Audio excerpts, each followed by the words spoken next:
তো আজকের এই গণসমাবেশের সম্মানিত সভাপতি উপস্থিত আছেন আজকের আমাদের মধ্যমণি প্রধান অতিথি, এই দেশের লাখো যুবকের হৃদয়ের স্পন্দন, নলছিটি ঝালকাঠি মানুষের আস্থাভাজন, রাজপথের লড়াকু সৈনিক জনাব আলহাজ হযরত মাওলানা ডাক্তার মোহাম্মদ সিরাজুল ইসলাম সিরাজি সাহেব, উপদেষ্টা ইসলামী আন্দোলন বাংলাদেশ ঝালকাঠি জেলা শাখা।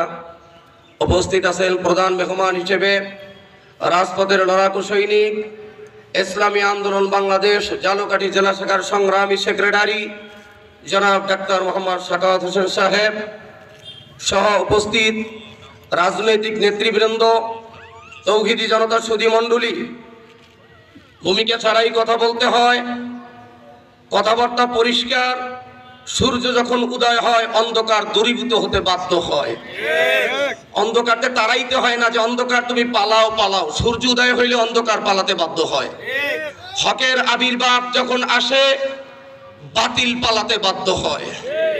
যুগে যুগে আপনারা ইতিহাস পড়ে দেখেছেন, বেঈমান নমরুদ অত্যাচার, জুলুম, নির্যাতন, কারফিউর মাধ্যমেও ক্ষমতায় থাকতে পারে নাই। সে যত ক্ষমতাশালী, যে যত বড় অত্যাচারী, যে যত বড় জালিম, যে যত বড় ফ্যাসিবাদী, আল্লাহ পাক তাকে একেবারে ক্ষুদ্র জিনিস দিয়ে ধ্বংস করে দিয়েছে। বেঈমান নমরুদের ধ্বংস করেছে ল্যাংড়া মশা দিয়া। ফেরাউন যত অত্যাচারী ছিল, কারফিউ দিয়ে 90,000 বনি ইসরাইল ধ্বংস করেছে, হত্যা করেছে। মুসা নবীকে দুনিয়া আসতে দেবে না, হকের বাতি জ্বালাইতে দিবে না। আল্লাহ তাবারক ওয়া তাআলা এই মুসা নবী আগমন করাইয়া মুসা নবীকে সেই ফেরাউনের ঘরে লালিত পালিত করে বেঈমান ফেরাউনকে নীল নদের মধ্যে চুবাই আল্লাহ তাআলা মারছে। আপনারা জানেন বেঈমান আবু জাহেল অত্যাচারের স্টিমরোলার যখন মুসলমানদের উপরে চালাইতেছিল, বিশ্ব নবীর উপরে একের পর এক অত্যাচার, জুলুম, নির্যাতন চালাইতেছিল, মাস এবং মুআব্বাস 13-14 বছরের দুইটা বালক দিয়া এই ফ্যাসিবাদী আবু জাহেলকে আল্লাহ ধ্বংস করে দিয়েছে।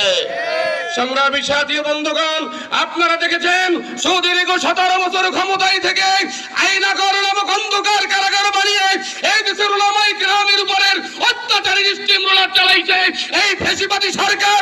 আওয়ামী সরকার যখন ছোট ছোট বাচ্চাদের উপরে আক্রমণ করলো আবাবিল পাখির মতো, এই বাচ্চারা ময়দানে ঝাঁপিয়ে পড়লো। আমাদের রাজনৈতিক অভিভাবক, বাংলাদেশের মানুষের আস্থাভাজন সাহেব চরমনায় নেতৃত্বে শেখ চরমনায় বাঘের মতো হুঙ্কার দিয়ে ময়দানে চাপায়া পড়ছে। যখন ইসলামী আন্দোলন ময়দানে ঝাঁপিয়ে পড়েছে, ফ্যাসিবাদী সরকার বাংলার জমিনে টেকতে পারে নাই। সুতরাং আমি আপনাদেরকে হুঁশিয়ার করে দিতে চাই, যারা এখন আবার পায়তারা করতেছেন, নতুন ভাবে ফ্যাসিবাদী হবেন, মানুষের জানমাল ইজ্জত নিয়ে আপনারা সিনেমিনি খেলবেন, এই দেশের মানুষের মাথার ঘাম পায়ে ফেলানোর টাকাগুলা আপনারা চাঁদাবাজির মাধ্যমে আত্মসাৎ করবেন। আপনারা ভাবিয়েন না পিছার চরমনায় ঘুমিয়ে গেছে, বাঘ কিন্তু ঘুমায় নাই, চরমনায় বিষয় ঘুমায় নাই। প্রয়োজনে রক্ত দেওয়ার জন্য ময়দানে আবার ঝাঁপিয়ে পড়বো ইনশাআল্লাহ। তবু এদের স্বৈরাচার মুক্ত করব, এদের ফ্যাসিবাদী মুক্ত করে এই দেশের জনগণকে আমরা মুক্ত করব ইনশাআল্লাহ। ইসলামী আন্দোলন বাংলাদেশের মাধ্যমে আমি আজকে উদাত্ত আহ্বান করব, আপনারা আসেন, সবাই আমরা ঐক্যবদ্ধ হই। সবাই ঐক্যবদ্ধ হয়ে আমরা সাম্প্রদায়িকতা ভুলে গিয়ে আসুন, দল মত নির্বিশেষে আমরা একটা সাম্প্রতির বাংলাদেশ গড়ি, আমরা একটা সুন্দর জাতি উপহার দেই।